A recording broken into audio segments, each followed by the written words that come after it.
Hace 42 años llegaste desde Córdoba a Trelew con una situación muy particular. Tu marido estaba preso y a vos te ordenan que vengas y tenías un bebito. Sí. Bueno, esta es parte de una historia no contada, ¿no? Esos protagonismos anónimos que en el fárrago de todo lo que pasa quedan ahí como escondidas, pero que son tan importantes como cualquier otra de las acciones que se hicieron. Mi esposo detenido en Córdoba, lo trasladan a Devoto y a los últimos días de marzo lo trasladan sin aviso, lo trasladan acá al sur junto con un montón de otros compañeros. Como yo era militante en ese momento, recibo la orden de venir a quedarme acá. Bueno, yo vengo con un bebito de 2 meses y a los 2 o 3 días de llegar acá, que primero me alojé en un hotel, por intermedio de Mario Amaya, que era colega y correligionario de Beltrán, el esposo de Encarnación. Ellos me ofrecen solidariamente su casa y bueno, y allí nos fuimos a vivir. Estuvimos viviendo desde abril hasta agosto, hasta el 13 de agosto, en la casa de Encarnación. ¿Cómo fue para ustedes, Encarnación, abrir las puertas de su casa, recibirlos y empezar una convivencia en un clima no muy agradable? Una actitud natural de aquel que se pone del lado de los que sinceramente, y la historia así lo ha demostrado, tienen razón, son verdaderos luchadores que están hasta dispuestos a ofrendar su vida, porque no era fácil la vida de estos militantes. Exponían todo el día, todo el tiempo, su vida inclusive, y lo hacían con alegría y naturalidad.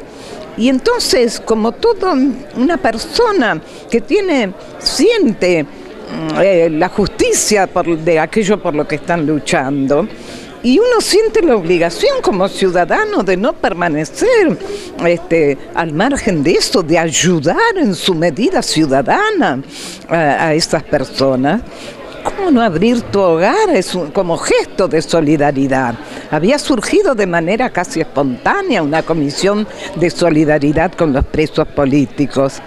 Y entonces cuando llegaban los familiares en colectivos, porque contrataban viajes en común para poder salir, para que les saliera un poco más barato, no podían ir además a alojarse a hoteles, estar pagando la comida todos los días, y entonces se distribuía entre aquellos que habían ofrecido su hogar, de acuerdo con sus comodidades, su cantidad de habitaciones y eso, aunque a veces dormían con colchones en el suelo.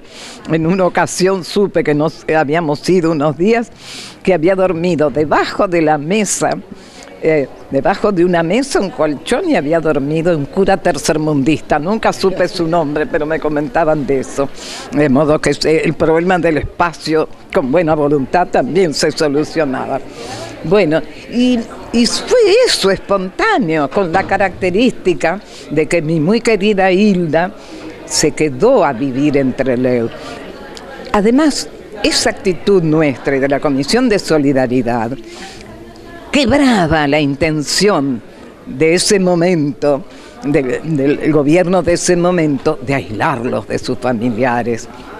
Eran formas de condena, sacarlos del ámbito donde podían tener contacto con sus abogados defensores, una forma de castigo. Y entonces fue una forma de quebrar también ese castigo injusto, de sacarlos de sus jurisdicciones, de sus jueces naturales, además, y en aquellos que tenían proceso, porque había algunos que ni proceso tenían, y en muchos casos eran procesos fraguados también.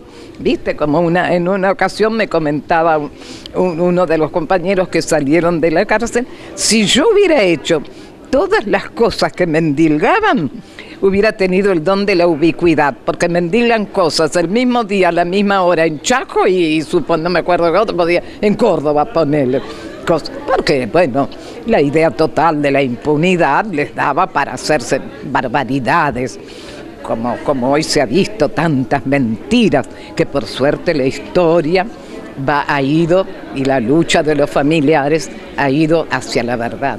Lo del intento de fuga, quiero que sepa toda la población que quedó absolutamente desvirtuado por la boca misma de uno de los que fueron procesados, el sumariante que mandó la Marina, marino él, por supuesto también, pseudo sumariante, aclaremos, Un limpiador fue, un claro, limpiador. para jugar el caso de los asesinatos, y en el juicio, que lo hizo para favorecer su situación personal, pero por eso dijo la verdad.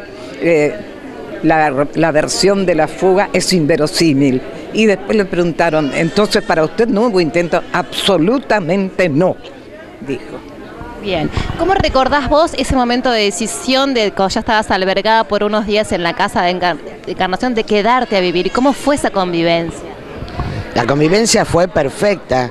En ese momento, Encarnación y Beltrán tenían una hija que estaba estudiando en La Plata y 2 hijas menores que estaban viviendo en la casa. Y yo había entrado a trabajar también en una fábrica textil, de modo que entre todos habíamos formado una comunidad familiar que entre todos cuidábamos al nene.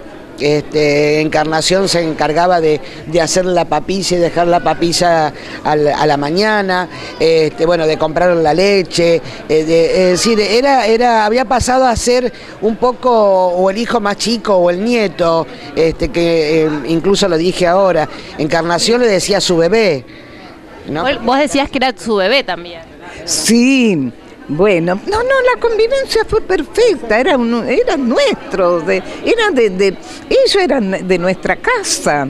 No, en este momento pienso, y digo, jamás a mí se me ocurrió pensar que eran extraños viviendo en casa. Yo lo he meditado y digo, Sí. yo digo, nunca se me ocurrió pensar eso, que en última instancia hubiera tenido cierta logicidad, pero no los asimilaba al hogar. Para ustedes era súper importante, no era lo mismo que estar en un hotel, por supuesto. Pero nada que ver, estábamos, por eso te digo, era una comunidad familiar en la que vivíamos. Además, te cuento Como dice, una... aparte en la casa de Beltrán y de Encarnación, no se transformó nada. Digamos, se modificó obviamente por la llegada de 2 personas más, pero no hubo modificaciones extraordinarias. Como ella dijo, fuimos asimilados a la familia y cumpliendo nuevos roles por la circunstancia, pero no hubo nada que nos diferenciara de una hija más o si hubiera sido una hija que viniera con un nieto, ¿no? Pero una cosa que recuerdo y que reivindico de mi marido, que era bastante dormilón, y le reivindico en medio de otras quejas que tengo, post-mortem inclusive, pero se levantaba por la mañana a llevarme a mi querida Hilda a la fábrica porque era de noche y teníamos que protegerla. Por eso de proteger. Y porque no creas que era inocente todo, había tipos del CID que se hacían tareas de inteligencia, sabía a qué hora se iba fulano, a dónde iba, qué hacía, que no. Hubo casos en que realmente a la salida del trabajo los balearon, los persiguieron y los balearon, que no. Así que los cuidados eran permanentes, ¿sí? Sí. Incluso ellos en ese tiempo pertenecían a un grupo de teatro independiente, uno de los más importantes que hubo acá, El Grillo, y bueno, con los años encontraron un seguimiento que ellos tienen hecho durante años al teatro y a los integrantes del teatro, a todos los integrantes del teatro, entre los que estaba Emilcer Pereira. Uno de los integrantes era Emilcer. Así que bueno, de alguna manera, más allá de los afectos y la afinidad ideológica, también compartíamos esta cuestión de protegernos entre nosotros porque éramos ellos por su lado, ¿no? Por su actuación en forma permanente y yo por lo que traía como esposa de un detenido, de un preso político, también confluíamos en esta cuestión de protegernos en forma permanente porque éramos seguidos, ¿no? Teníamos una investigación así muy estricta, constante y estricta, sí. Por ahí tenía un poquito de ventaja en aquel tiempo, Trelew era mucho más chico, y a los que venían de afuera los localizábamos. Este es sapo de otro pozo, ¿en qué anda? Teníamos esa que por ahí decíamos, el olorcito, además no sé, tenían algo que en el fondo los distinguía, se les salía por la piel a veces a esa gente, no pueden simular tanto, se les sale por la piel su mezquindad y su alma negra.